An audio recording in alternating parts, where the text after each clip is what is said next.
Consider supporting Archaeosoup on Patreon for as little as $1 per month. Link available in the video description. Thank you. Creepers, where you get those papers? All those weepers, how they hypnotize. Where did you get those eyes? Where did you get those? Hello and welcome back to another Archaeologist's Eye. In this series I present you with a puzzle, a challenge, an invitation to come and see the world as an archaeologist does, or at the very least as this archaeologist does. And in the last episode I introduced you to an observation that I made on a walk that Mrs. Soup and I recently, about a month ago now, went on along our street. And suddenly, out of nowhere, I noticed that there was a building step change. That there was a building that seemingly had the street name on it at the end of the street. But it wasn't the end of the street. In fact, the street continued on for several more houses, and there's a little cul-de-sac that came off it one house up. And it was a complex picture. It was a curious little thing. And it was something that, oddly enough, I'd never really noticed before. I'm normally very sensitive to this sort of architectural insight and these little clues that are scattered around our urban environment. But seemingly, if it's on your doorstep, you're just not in work mode. So I just never noticed it before. But I figured it would be a really cool little case study to introduce to you guys and to get together, try and figure out. And try to figure it out, we did. And actually, some of the suggestions were really lovely. Bacon suggested that this was actually an actual grove, Laing Grove, or Laing Grove is the street just outside the window there. And the question is whether or not the road ended at a grove at some point in the past. And that's not beyond the realms of possibility, to be fair. I've lived on or near to roads that were built on the former site of, say, a cherry orchard or something like that. And they'll have names like Blossom, Blossom Avenue, this kind of thing, or Cherry Stone Way, really, that kind of thing. Forest Gatto Way. No, but they'll have road names that hint at the previous usage.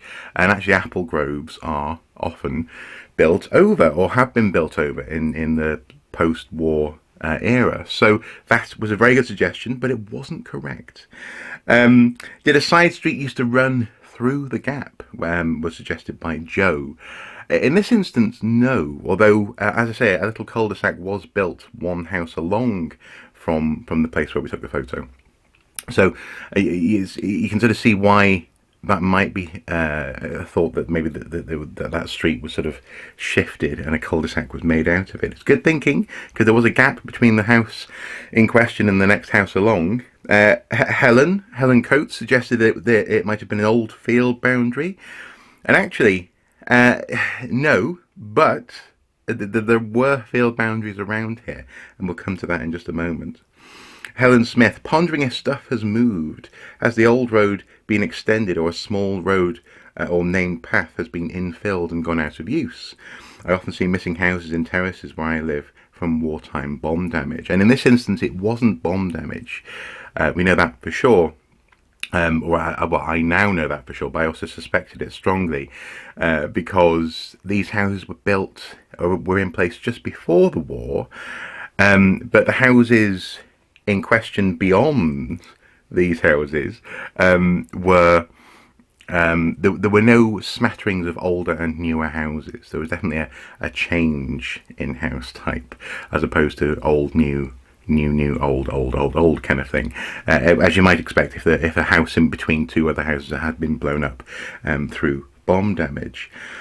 And some similar suggestions. It used to be a road or path. It's where the town ended, or neighbourhood ended at one point, says Alan. And actually Alan is on to something, and we've all been sort of dancing around this a little bit. Joshua Stafford absolutely is on the right track. And Mr. Brick, who I sort of skipped over there in the comments here, said, my guess is that the house used to be the last one on the street at one point. And that is more or less the answer. Yes, it was at the end of the street at one point, and at that point it seems. There was nothing beyond it. It actually was, well, it was a field boundary of sorts, but seemingly it was also earmarked for future development. Now, I've been able to find maps covering this area for the past 100 years or so.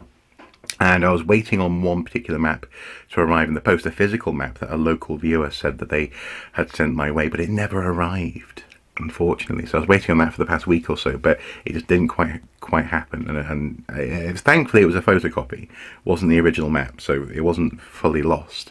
However, the story unfolds on some online resources. I'll link to my resource website below if you're interested. And we begin in 1902, when there's nothing but farmland, road and rail, going between the River Tyne and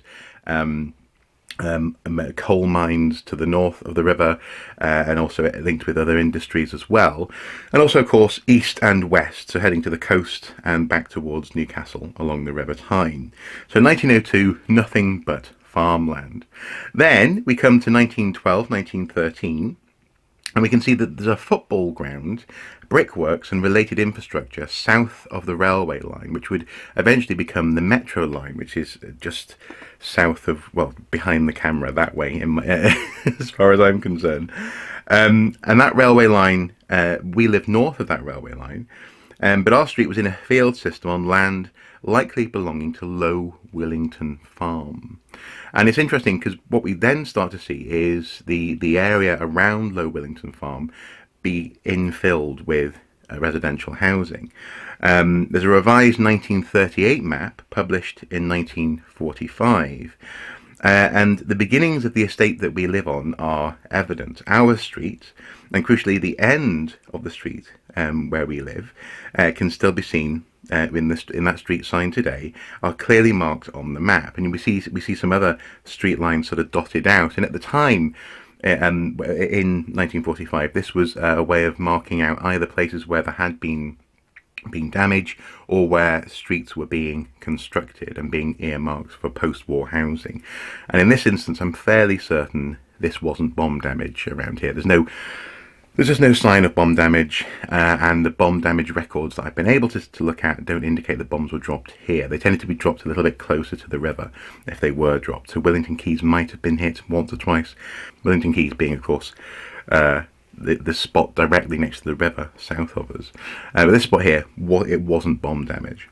The photo at the end of the street. And then within 2 years of the end of the Second World War, on a revised map from 1943, published in 1947, much of the estate is now in place. To a certain extent, it sort of extends to maybe a couple of houses further north than we are, but it's not yet fully in place. We'll see this in a moment. But a nice little detail here is that the block close to Tynemouth Road there has now got a cinema in place, and something called the Buick Park Hotel. And the cinema today is actually a block that's a social club and a local store, like a small store called Spa. It used to be called Nisa. And at the moment they're being refitted, in fact, to have a smarter shop in there. But it's interesting because the building above a certain point is still very Art Deco in design. It's very clearly a fairly basic Art Deco building, and it was really nice to be able to find a photograph of that building as a cinema, as the Lyric Cinema, back in the 1940s. And then the place where the Buick Hotel is now an Aldi supermarket. It's a nice little detail though, and it's these sort of things that really come out of simple questions. If you ask a simple question about where you live and you do a little bit of digging, pun intended, then even digital digging, desktop assessment, you're going to find interesting little details about your neighbourhood. The map from 1953 shows that the estate, particularly Ridley Avenue, which is an avenue that extends from sort of the easternmost part of the estate that attaches to Tynemouth Road and extends round, only extends so far north. But then by 1961, the estate as we know it today is mostly complete. So Ridley Avenue goes all the way over. There's other branching pathways, and it connects onto other roads. One of them being a Churchill Road, is it? I think Churchill Road, and other bits and bobs. So basically, it becomes much more like we can walk it and drive it today. And eventually, 1967 would see the construction of the Tyne Tunnel in an area which hitherto had been primarily, seemingly, a train yard, a place where train wagons could come up to the Tyne and branch off into different loading bays presumably for shipment of coal and other goods. That fundamentally affected the outermost limit of this estate. We couldn't go any further to the east because there's a motorway there now, and in 2011 a second tunnel was built, a second in terms of another direction for that tunnel. So it's become an even more fundamental part of the landscape in recent years. Dominates it, as they say, it dominates the landscape to this day. And there we have it. This is the story of this little portion of North Tyneside, which has all come out of observing a single road sign on a house where it shouldn't quite necessarily be, or it doesn't quite make sense to be there. But it's really cool, you know. Just by looking, by thinking, by paying attention to your surroundings, you can open up a whole storybook, a whole narrative of the development of the place where you live. And it's so interesting to think that just 119 years ago, where I'm sitting now, was a farmer's field, and the farm was just over there. That's really cool.